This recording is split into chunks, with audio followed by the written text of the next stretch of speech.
sepa quién está en el barco.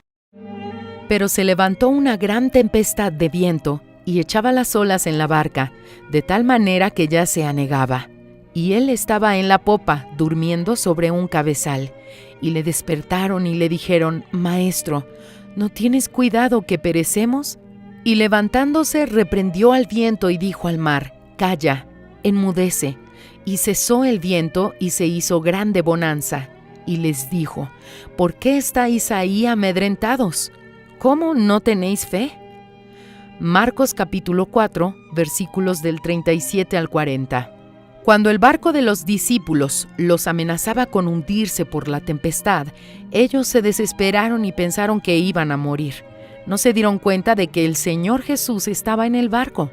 Las palabras del Señor Jesús son las mismas para quien hoy tiembla de miedo delante de las dificultades, sin darse cuenta de que si realmente colocó su vida en sus manos, Él está en el barco. Entonces, ¿cómo no tener fe?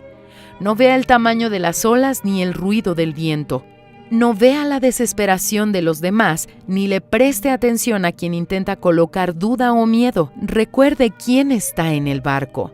Si el Señor Jesús realmente está en su vida, ¿cómo es que usted no tiene fe?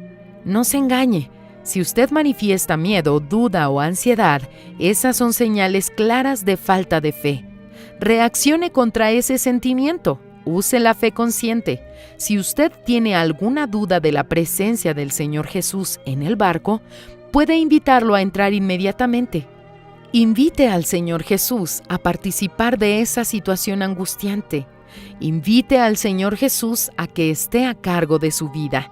Teniendo conciencia de que Él está a su lado, pídale dirección para hacer las elecciones correctas y pídale también coraje para ejecutar su voluntad.